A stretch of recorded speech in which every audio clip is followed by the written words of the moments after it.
So good evening. Today I speak to you about quintessential India, a distillation of 7 years of my experience in trying to foster a community that cares for the homeless persons with psychosocial disability on the streets of Kolkata. The theme of today's event is somber. And so, I hope you will join me in my ramble over the next 16 minutes through the mist, the haze, the unpredictability, and sometimes the discomfort of a journey through Sonder, which seeks to redefine a fundamental virtue held by society, which is called focus. Right from the time of Mahabharata to the life of Mary Kom, one learning that we carry with us is to have focus on our immediate target and to reduce the focus margin to as minimum as possible, to win, to achieve, to succeed. The entire world is thus divided into two parts: the winners or the Arjunas who look only at the bird's eye, and the losers who look beyond the bird's eye. Where do you belong? How have you defined your focus margins? You know, for a long time, I think at least 43 years of my life, I was just focused on myself, my family, a few friends, my job, my career, my education. Till one day, destiny increased the diameter of my focus, and all that was in Sonder till then seemed to merge within the margins of my focus. My focus expanded, encompassed the world at a precise moment in my life. I'll tell you how it started. So it was just one sunny day, a normal sunny day, and I was walking on the streets of Kolkata with my friend Dr. K. Narayanan, who is a psychiatrist.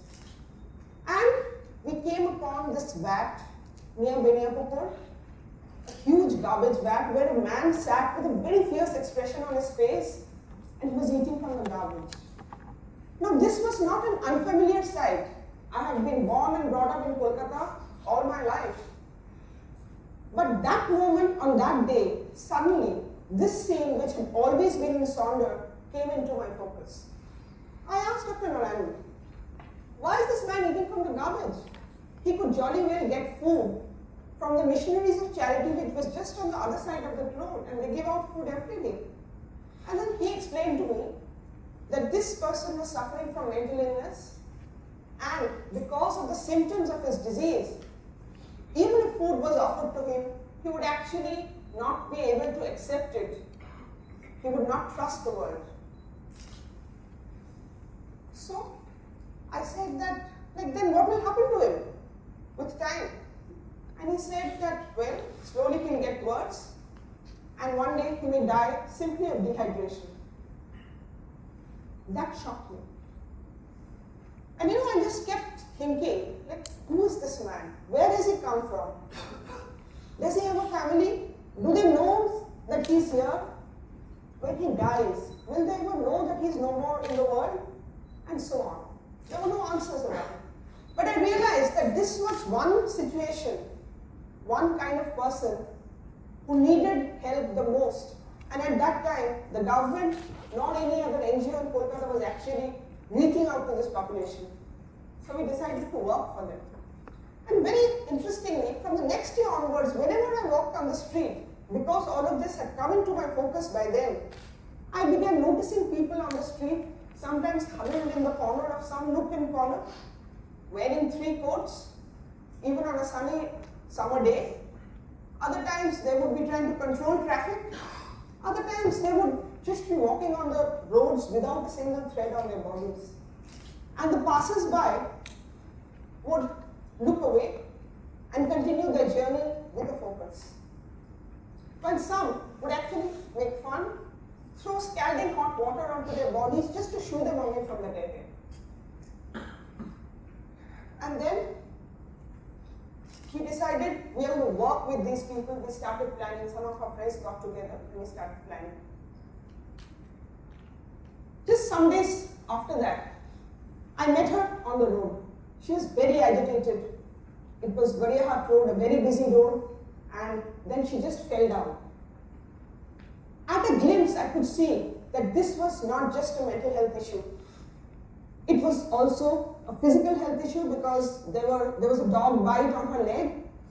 It was a human rights issue. It was an invitation for violence in all forms. It was a law and order issue. She obviously came from a family which had got broken. She was vulnerable to STD and HIV AIDS on the street. And if she was pregnant, she would have given birth to a child in difficult circumstances. She meant all of this and more. The depth of the loss that she represented, I could not fathom at that point of time. Let me take you on a small journey with me. Let's just imagine. Suppose, due to a biochemical imbalance, suddenly you start hearing voices. And these voices tell you that as you're sitting in this auditorium, you're surrounded by your enemies who might harm you. What would you do? Then another voice commands you that you should leave this auditorium and go as far as possible, because otherwise harm will come. You slowly slide out of the doors, making care that no one sees you, and you slowly go out of the campus and try to reach the nearest railway station, because the railways can take you far away from this point. You board a train, and the train takes you, you don't know where, but somehow you have to get down at the terminal station. It may happen that you land in Howrah in West Bengal. You don't know the language over there. The people over there won't know your language. Moreover, your beliefs and your voices will tell you not to seek help because your enemies might get to know about you. So you sit huddled in a corner, not seeking help and just responding to those voices, muttering away. Slowly time flies by. All this time your family has begun searching for you. Your institute is searching for you, but we don't know where you are. Slowly, as time goes by, you lose a lot more than your health. You lose the education that you've had. You lose your wealth. You lose your family, your love, your companionship, and you start losing a sense of yourself, your identity, who you are, what your name is, what your address is. And believe me, if you can't say what your name is, what your father's name is, what your address is, you may as well not be a citizen of India. You will be denied all rights. And then I realized that it was a great loss. But you know, no matter how much this person had lost, there was one thing every human being keeps till the end, and that is the dignity of being human. And I vowed that day that no matter what, I would not take that dignity away from her in the name of doing good. I asked her, would you like to go to a hospital? She did not reply. She kept quiet. But we sat with her. Believe me, that silence was perhaps the most longest silence in my life, because I did not know what I would do if she said no. After a long time, she gave her consent and we hospitalized her. Now this capacity for consent of persons suffering from psychosis is ridden with doubts. Lawmakers and medical practitioners would laugh at me because they say a person with psychosis has no capacity for consent. And I would tell just 2 lines from a film, Limelight by Charlie Chaplin, if any of you have seen it. There's Terry, a young girl. She makes a statement, worms cannot smile. And Charlie Chaplin replies, how do you know that? Have you ever appealed to their sense of humor? Yes. We don't pause. We don't take time to understand each other. We don't try to understand the silences. We just take the easy way out, put people in boxes, label them, and try to manage them. But believe me, this this gesture on our part had a great significance. This was her 3 months later. She was back home. You know, I lost my mother when I was 5 years old. I did not see her die because I was in Delhi when she had passed away. Till this day, every person who goes back home, every family that is completed, it takes me back to that feeling of really having found her just a little bit more. And that is what keeps me going. Till now, 250 persons from the streets of Kolkata have found their way back home.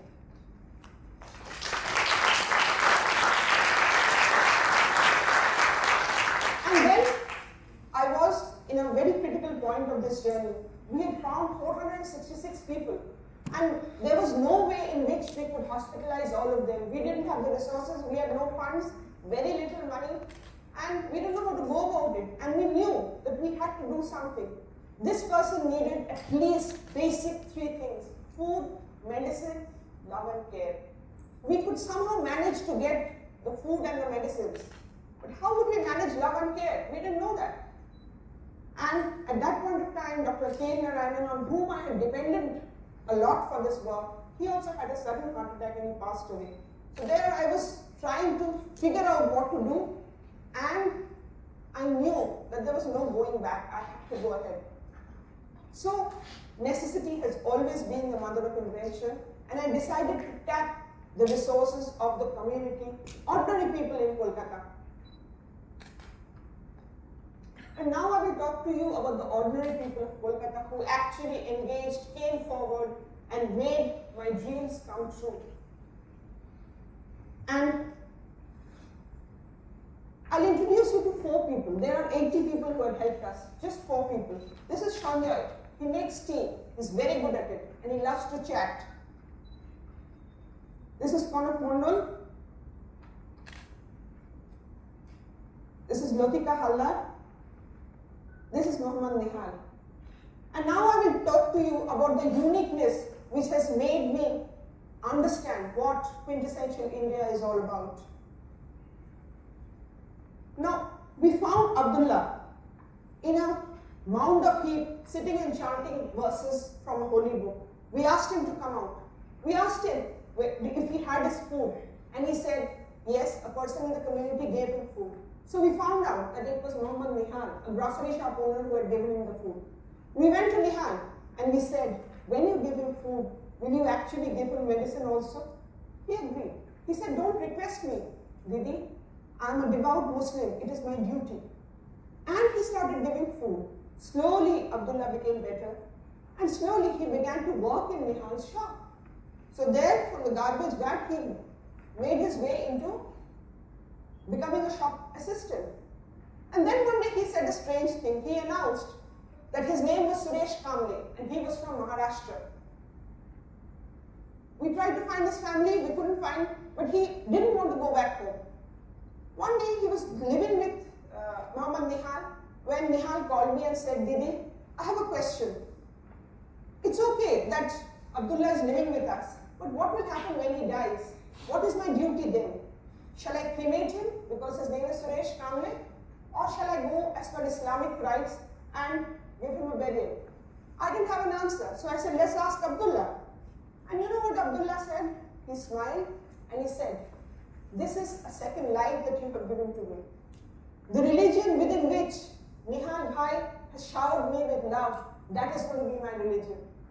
I know nothing else. This is quintessential India, where love and not dogmas have defined religion. Let us pray for Abdullah's well-being.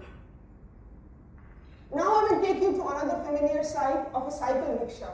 You will see this, but this rickshaw puller is slightly different. He was a man who had a lot, but he lost everything to bad company. And then, when we found him, he was just loitering on the streets till we met Sanjay. Sanjay, you remember the tea stall owner? He would actually, we asked him to give food, and he gave food, and he would give medicine. And one day, Sanjay also took the help of a cycle rickshaw owner in the area, and he gave Bapi the chance to actually start earning by driving the cycle rickshaw. And Baki has moved from being an object of sympathy to a person who is on the riding seat of his own cycle. One of the things that I would like to say about this is that it's not only the medicine that has aided this recovery, it's also the cycle rickshaw which symbolized dignity. Sanjay also spends time with Madhusudhan. Can you tell me of any one country in this world where you will find the person who is struggling to make his own ends meet, give the most precious commodity, time, to another person without any hope for any reward, anything else? This is quintessential India. And we come to Lotika. Lotika has been taking care of Lakshmi, and Lakshmi has come a long way. I asked her one day, would you like to go to a shelter because being a woman, staying in the community is not good? And she said, Didi, I feel I belong to this community. Never have I felt more included in this life. So I ask you a question. If we are talking about the homeless, what is a home? Is it just a structure, or is it a feeling of being belonged, feeling of being accepted? If it is that, try and find a moment in your life when you felt homeless. If you can identify that, then the divide between the us and the them will dissolve. Lastly, I come to Kanak Mashi. Kanak Mashi is a Hindu widow. She's just lost her husband. She's struggling to make her ends meet, but she does not forget to look after Bijam. Every day the medicines continue, the love and the care. Slowly, Bijan has started wearing clothes, maintaining eye contact, chewing more slowly. Till one day, Arif has emerged from Bijan. Now, whether Arif is a Muslim or a Hindu, it does not bother us, because both Kanak Mashi and myself, we have been inducted in the religion of love. Let me tell you that this street medicine, discipline of street medicine, has been pioneered by Dr. Withers, James Withers in Pennsylvania. Over there, a group of people would move around on the streets and actually take care of the homeless. Long ago in Gien, in Belgium, there were people in the asylum who never could go home, but the people in the community actually took them back, adopted them in their homes. And this has led, but the Belgian government actually gave financial incentives to those families. It is only in India that you will find a Muhammad Nihal, a Kanak Mashi or Sanjay Das who will transcend their daily struggles in life to look after another vulnerable people without any tangible incentives. This is quintessential India. You know, when I think of great leaders who have shaped India, I think not only of Swami Vivekananda, Netaji Subhash Bose, or other big leaders. I think also of Muhammad Nihal and Sanjay, who have actually moved me from cynicism to a reinstated faith in the brotherhood of man, a belief in the fundamental goodness of the human soul. When I think of beauty, I don't just think of the beautiful natural wonders of this world, of the mountains and the streams and the lakes. I think and I marvel at the landscape within the heart of humans, where compassion for the world resides. Long live this beauty. Thank you.